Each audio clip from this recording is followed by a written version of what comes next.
Cuando hablábamos con ella, la vicejefa de gabinete, Cecilia Todesca, que hay muchos sectores de la política que dicen cualquier cosa, disparates, y ahí se enganchan, ¿no? Y bueno, la tenemos en línea, a la vicejefa de gabinete, a Cecilia Todesca. ¿Qué tal, Cecilia? Buen día. Hola, buenos días. Preocupados por este clima, bueno, ayer fue otro día de muchas fake news, de versiones absurdas y delirantes, ¿no? Que están en un intento claro de desestabilización al gobierno, ¿no? Sí, como alguna vez conversamos, a mí me parece que hay sobre la crisis económica que se vive, que es muy fuerte y que se profundizó con la pandemia, hay un conjunto de dirigentes que piensan que es buena idea montarse sobre esa frustración, sobre esa incertidumbre que tiene la gente, que la tenemos todos porque estamos en una situación muy particular, y agitar las aguas con todo tipo de fantasmas. La verdad es que no sé cuánto de eso es lo que piensa el común de la gente y cuánto de eso son, digamos, nichos muy particulares. Me escapa, no lo sé, no comparto que ese sea el modo de hacer política. Me parece que podemos discutir ideas concretas, cuestiones concretas, pero este clima de zozobra permanente desgasta mucho a la población cuando la situación económica es tan difícil. Y ese es un poco el objetivo, y es mezclarlo todo, ¿no? Claro. Entonces es muy difícil discutir un tema puntual porque todo el tiempo se mezcla todo. Entonces no se puede avanzar. Pero yo creo, el otro día estaba pensando, no sé si se acuerdan, antes cuando se estaba arreglando una ruta, por ejemplo, había un cartel que decía hombres trabajando. Sí. Bueno, eso quedó un poco viejo porque ahora diríamos gente trabajando, sí, hombres y mujeres, exacto. Y todos trabajando.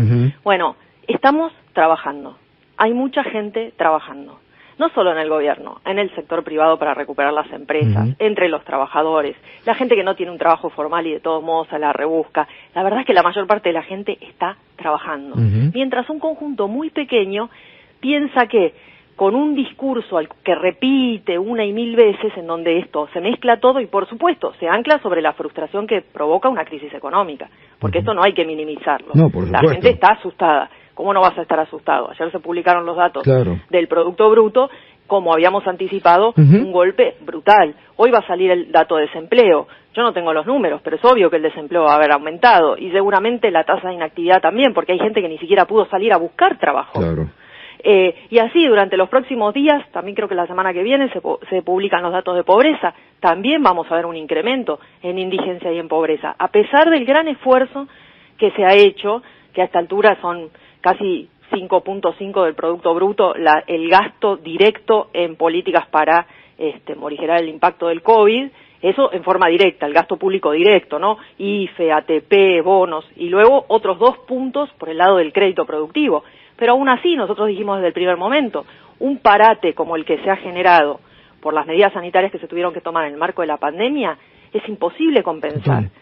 Bueno, la eurozona cayó 10,6%. Todos los datos, todas las proyecciones de la OECD dan la zona euro 15 abajo, Alemania 12, estoy hablando del segundo trimestre, ¿no? Del año, Italia 17, Francia 19, y así son todos los números, estas son las proyecciones al segundo trimestre. Serán un poco menor, igual, está todo el mundo cayendo, eso está claro. Por supuesto, siempre el desafío está en la recuperación.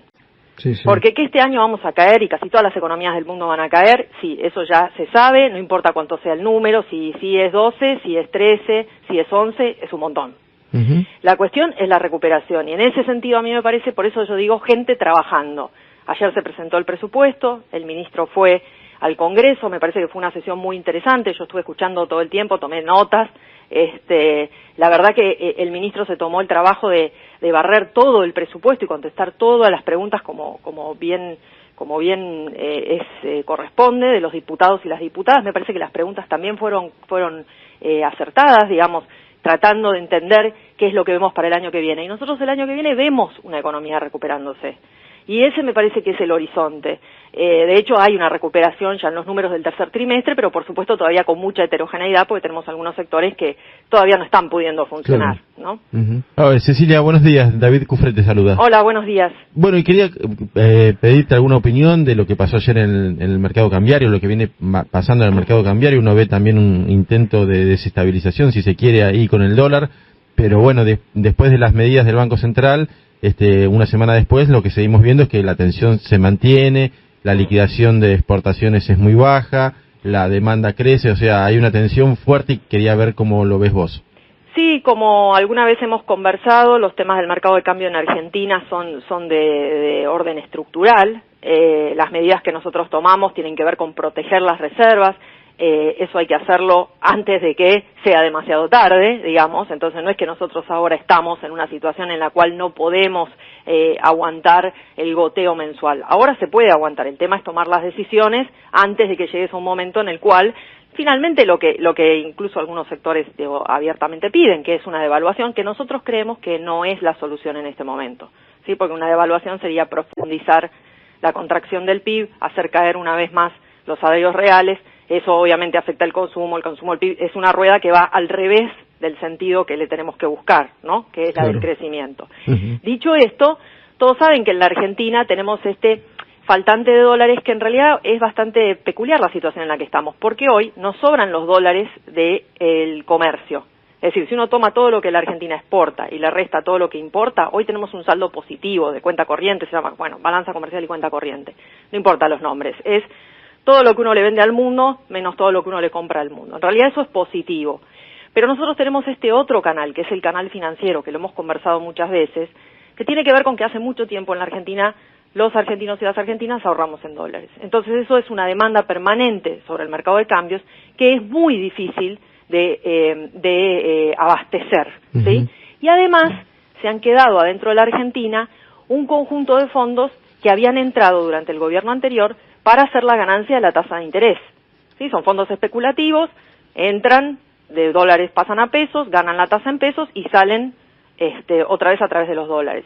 Eso es otra demanda que anda dando vueltas y que de hecho también explica la presión sobre el mercado cambiario. Entonces, para que se entienda lo que nos escuchan, nosotros sabemos que las medidas cambiarias son enojosas. Yo entiendo perfectamente a alguien que está en su casa preocupado con un montón de líos y de repente abre el diario y dice, el gobierno tomó medidas cambiarias. ¿No? Claro. Y bueno, ¿y entonces qué estamos haciendo? Y es que hay que trabajar en lo estructural. Total. Porque no hay atajos. No hay atajos. Tenemos que mejorar nuestra estructura productiva para poder exportar más, para poder identificar en las cadenas de valor qué insumos o qué maquinarias nosotros estaríamos en condiciones de fabricar en la Argentina. ¿Por qué? Porque queremos fabricarlo todo, porque no queremos internacionalizarnos. No, eso es un discurso viejo de los 70.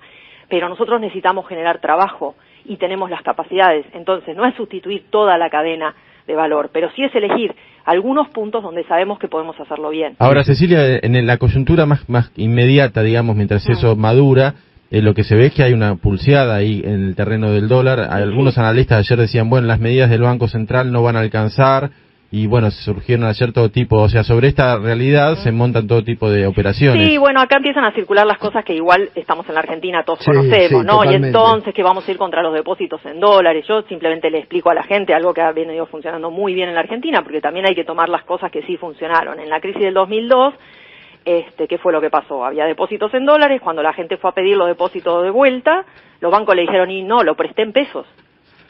La persona a la que le presté, se lo presté en dólares, pero la persona gana en pesos. Entonces la persona eventualmente me va a poder devolver pesos. Con la devaluación, imposible, ¿no? Y eso fue toda la crisis financiera del 2002. A partir de ese momento, todos los depósitos que en la Argentina se hacen en dólares, los bancos solo pueden, y están regulados y los mira el Banco Central, prestar esos dólares a gente que tiene ingresos en dólares, básicamente exportadores y empresas vinculadas. Y el resto de la plata que no se presta de esos dólares están adentro de las reservas del Banco Central. Y es una de esas partes que se netean cuando la gente habla de reservas netas. Es decir, que están aparte del número que se dice en general de reservas netas. Con lo cual, no hay siempre, como ha habido distintos momentos, le pasó a Macri, pasó en el gobierno anterior, momentos donde hacen girar rumores, la gente se asusta, va, saca su pequeño depósito, se lo lleva a su casa, después al rato... Cuando todos explican que hay en los bancos muchísima liquidez, efectivamente, ¿no? Y que el dinero está porque reglamentariamente no puede estar en otro lugar, y porque además está dentro de las reservas, en un digamos, como si fuera en una caja aparte. Sí. Eso para explicar. O sea, el que lo quiere ir a buscar en momento de tensión, va, lo busca y después cuando como se le pasa... ha pasado se le pasa el miedo, lo vuelve a poner. Efectivamente, como ha pasado a lo largo de los últimos 10 años varias Totalmente. veces, ¿sí? Yo lo único ahí digo, los que hacen correr estos rumores, también ponen a la gente en riesgo, porque vos vas al banco, sacás la plata, te la tenés encima, bueno, caminás por de la hecho calle. han ocurrido, conozco casos muy cercanos de que les ha pasado eso y después aprovechan para los robos, ¿no? Efectivamente, ese es un tema que, como todo, nada es gratis, cada una de las cosas que se dicen, ayer creo que el ministro de Economía lo dijo muy bien, es decir, este clima de zozobra que tiene una base real, que es de la crisis económica y de una pandemia que nos llena de incertidumbres, sobre eso uno puede decir cualquier cosa. Ahora, lo que no podemos evitar son los costos de las cosas que decimos, ¿no? Total. Eso, cada uno será responsable de las cosas que dice. Yo creo que el gobierno ha hecho un esfuerzo por mantener un tono equilibrado. Ayer la exposición del ministro Guzmán ha sido impecable, ha estado 3 horas sentado en la comisión dando todo tipo de respuestas con todos los números. Después, por supuesto, se abre el debate y se debatirá el presupuesto varias semanas. Pero quiere decir, eso es lo que hay que hacer. Total. Y tampoco nosotros esperamos que la oposición nos aplauda ni nos diga, ay, qué lindo. Hablé como en cualquier país normal del mundo, digo. ¿Y cuáles son las bases? Ayer veíamos algunos de los números y realmente cómo cambia la matriz de los presupuestos presentados por Macri y ¿no? Hay mayor inversión en obras públicas, en ciencia y tecnología, en salud. ¿Cómo bajan los intereses de la deuda? Efectivamente, nosotros este año vamos a tener un déficit, es decir, lo que gasta el sector público respecto de lo que recauda, muy grande, el déficit primario muy grande. No está el número final porque falta todo un trimestre y veremos cómo es, pero bueno, en torno al 7-8% del PIB. El año que viene va a ser la mitad, menos 4,5. El gran desafío de armar este presupuesto era que el año que viene vamos a gastar, vamos a poder tener un déficit menor, porque no tenemos sino cómo financiarlo, pero la cuestión es la composición de ese déficit, es decir, cómo se gasta la plata. Y ahí se hizo un esfuerzo muy interesante, que el ministro ayer también lo dijo, con todos los miembros del gabinete, y hay algunos números que son muy importantes. Por ejemplo, el Ministerio de Desarrollo Productivo aumenta en términos interanuales su presupuesto, que es el que tiene el FOGAR, el FONDEP, que para los que nos escuchan es todo el subsidio de garantías y subsidio de tasa para crédito productivo, en un 40%. Si uno en realidad le saca lo que gastó ese ministerio en el COVID, el aumento es del 500%. El Ministerio de Transporte, 77% arriba. El Ministerio de Obra Pública, 85%. Desarrollo Territorial y Hábitat, 200%. Ciencia y Tecnología, 52%. Les tiro estos números simplemente para que vean que esto no es solo gasto de capital, esto es corriente y capital, pero lo que quiero decir es que se hizo un esfuerzo muy grande por poner la plata allí donde creemos que puede hacer girar la rueda en el sentido que lo necesitamos. Totalmente. Es decir, generar empleo y recuperar la economía. Estamos en una situación muy difícil. Que la gente esté triste, angustiada. Yo estoy podrida de la pandemia. Me imagino que todos los demás también. En algún momento vamos a dar vuelta a la página, no va a ser de un día para el otro, será cerca de fin de año, cuando vaya llegando la vacuna, se pueda vacunar a la gente, cuando otros tratamientos maduren y entonces si te pescas COVID te puedan tratar más efectivamente. Y a partir de ahí vamos a ir recuperando un poco la tranquilidad y vamos a ir creciendo y de a poco vamos a ir recuperando todo lo que perdimos. Porque acá yo también quiero tirar solo un número. Escucho a la oposición decir, el PIB per cápita de la Argentina, es decir, todo lo que se produce dividido la cantidad de gente que somos, viene cayendo desde el 2011. Sí, compañeros, el PIB per cápita durante el gobierno de ustedes cayó 7,8. ¿Ok? Claro, totalmente. Los 4 años que gobernaron ellos, 7,8 el PIB per cápita bajo. Vamos a decir las cosas como son, porque si no, si parece una bolsa en donde no se identifica nada. Claro. No, es una bolsa grande, es cierto, desde el 2011 viene cayendo. Pero aparte, Cecilia, lo increíble es que pareciera que ellos no gobernaron 4 años la Argentina, porque se olvidaron que gobernaron 4 años la Argentina y que han dejado estrangulado al país. Y nosotros tratamos de ser, en ese sentido, la economía argentina es compleja y la macroeconomía argentina es compleja por cosas que venimos conversando, por ejemplo, la cuestión cambiaria. No hay soluciones mágicas, tampoco hay soluciones mágicas para la inflación. Se habla esto del desdoblamiento del dólar, eso, digamos, forma parte del mismo clima de generar tensión. No, eso yo ya también en algún medio lo expliqué. Nosotros, igual que todo el resto de la profesión, es decir, el gabinete económico discute todas las propuestas, están todas sobre la mesa, no hay que tenerle miedo a las palabras. La cuestión es si un desdoblamiento nos ayuda en este momento o no.